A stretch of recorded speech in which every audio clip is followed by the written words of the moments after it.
Selamat datang bagi Anda yang baru pertama kali gabung di channel ini dan selamat bertemu kembali buat pemirsa Jens 2000 dimanapun Anda berada. Di video ini kami akan sajikan kisah inspirasi dari petani sukses yang hanya seorang lulusan sekolah dasar. Sekalipun berpendidikan hanya sampai SD atau sekolah dasar, namun bapak ini berhasil mendapat penghargaan tingkat dunia dalam bidang pangan di PBB. Bapak ini juga aktif memberdayakan para ODGJ yang sudah mulai sembuh untuk bekerja dan bertani. Upaya ini ternyata positif bagi kesembuhan mereka dan di antara mereka yang sembuh kini ada yang sudah bertani di lahan sendiri. Siapakah bapak ini? Bagaimana kisah suksesnya? Apa yang menjadi tips agar petani bisa sukses? Berikut videonya untuk Anda.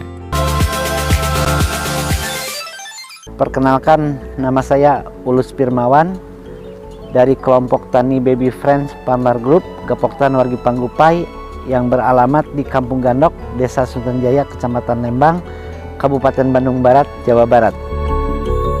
Saya sebagai petani sayuran hortikultura. Di sini ada brokoli, ada tomat, ada bunga kol, ada selada, ada lettuce head, dan yang lainnya. Dulu ya kita itu kan dari SD ya, udah mulai belajar bertani dengan orang tua. Nah, awalnya sih kita lulus SD itu maunya ke SMP ya. Tapi karena kemampuan orang tua mungkin saat itu nggak sanggup, jadi kita malah ke kursus menjahit. Setelah lulus menjahit ya, mendingan bertani aja. Dari situ kita tuh bertani lagi dan jual beli lah. Jadi barang-barang yang orang tua panen kita jualin gitu ya. Sampai-sampai di 93 kita itu udah masuk ke pasar induk Kramat Jati. Nah dari situ karena ya komoditasnya buncis ya dulu itu, buncisnya juga sampai-sampai nomor 1 lah di Kramat Jati itu.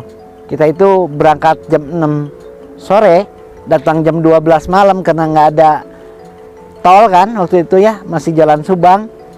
Tapi konsumen udah nunggu di sana karena kualitas. Nah dari situlah kita percaya gimana sih caranya kita supaya punya produk-produk berkualitas. Karena kalau kita produknya berkualitas, siapapun itu pasti nunggu.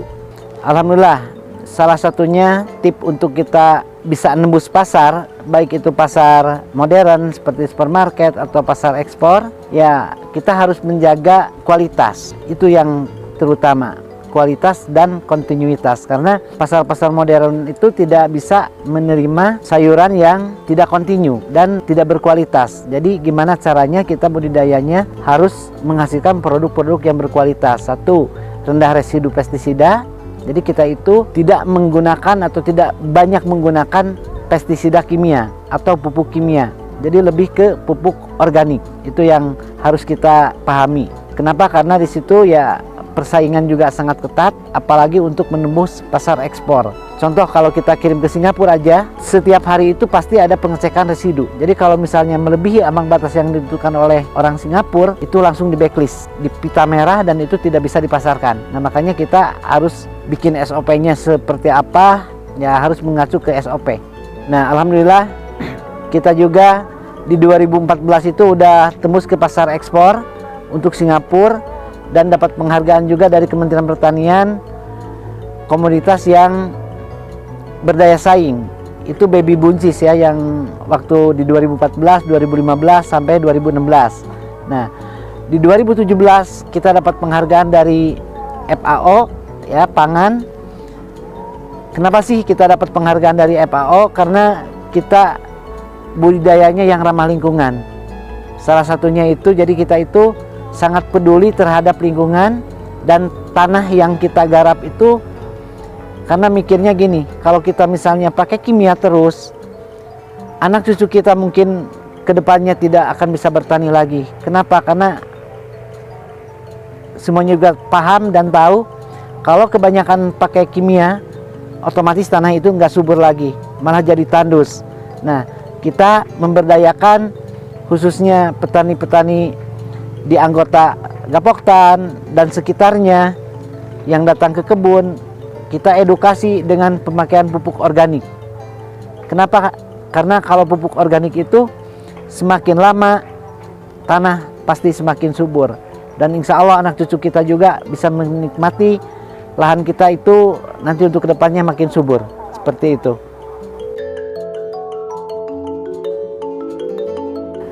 Tip untuk ya pemula ya, kalau kita mau bertani, satu pastikan dulu pasar. Jadi kita itu harus kerjasama dengan pasar yang sifatnya ya kontrak lah, jadi tidak fluktuatif harga. Contoh kemarin-kemarin kan semuanya petani itu maaf ya, mungkin sekian persennya menangis karena harga turun, karena penyerapan konsumen juga kan, karena pandemik ini jadi kurang. Akhirnya tomat kan di bawah 1000, brokoli juga cuma 1000, bunga kol di bawah 1000, sawi putih di bawah 1000. Nah tapi dengan adanya kita kerjasama dengan gudang-gudang yang isi ke supermarket, alhamdulillah harga itu masih relatif aman ya. Makanya salah satunya kita kalau mau berusaha tani, satu kerjasama dulu dengan pasar.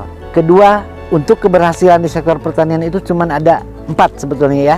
Satu, dari pengolahan lahan yang baik dan benar. Gimana sih pengolahan lahan yang baik dan benar itu? Penyangkulannya itu harus benar gembur gitu ya. Karena akar itu, tanah itu jangan tandus lah, harus gembur. Nah kedua, pupuk kompos. Pupuk kompos itu harus yang benar-benar yang udah matang. Nah terus yang ketiga itu benih sesuai dengan permintaan pasar.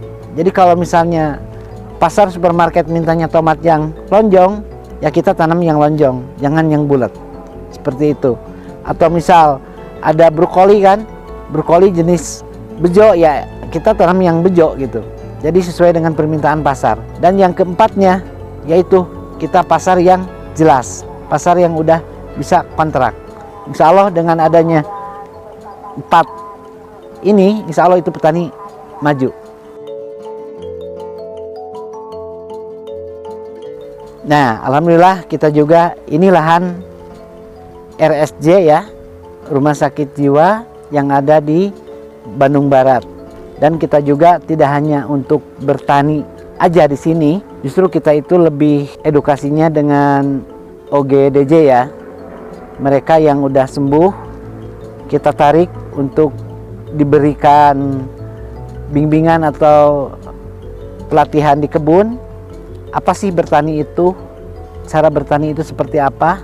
Dan alhamdulillah mereka mau. Ini ada yang namanya Pak Yanto itu udah mau 1 bulan, Pak Agus udah 2 minggu, Pak Yayan udah 3 minggu. Mereka sangat antusias dan sangat luar biasa.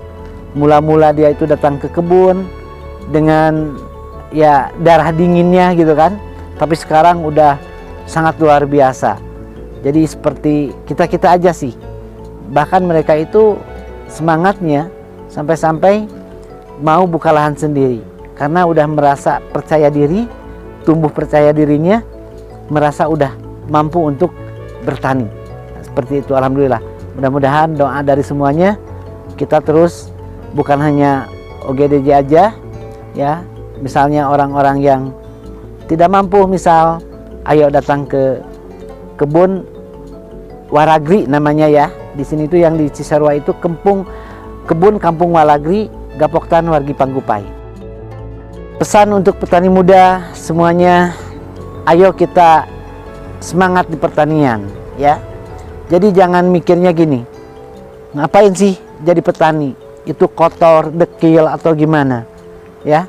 Justru sektor pertanian banyak hal yang bisa dilakukan, bukan hanya bertaninya saja, justru bantu orang-orang tua kita atau petani-petani kita yang udah ada untuk pemasarannya. Karena anak-anak muda ini sangat cerdas, apalagi di era digital ya, menuju 4.0 ini ya, anak-anak muda lah yang harus giat untuk memasarkan. Karena persaingan di digital itu nggak mungkin kan, contoh bapak lah, mungkin ya kurang ya itu untuk di digitalnya ini. Ayo anak-anak muda, ayo bikin startup baru. Dan untuk ekspor juga kan sekarang ini banyaknya ya via website ya itu, atau online. Nah itu coba kembangkan itu, jangan malu, karena ya sektor pertanian sektor yang nggak akan pernah mati. Selama manusia di muka bumi ini hidup, insya Allah sektor pertanian juga itu terus berjalan. Terima kasih sudah menonton video ini. Salam buat semuanya, salam buat petani. Insya Allah petani sejahtera, pertanian Indonesia lebih maju.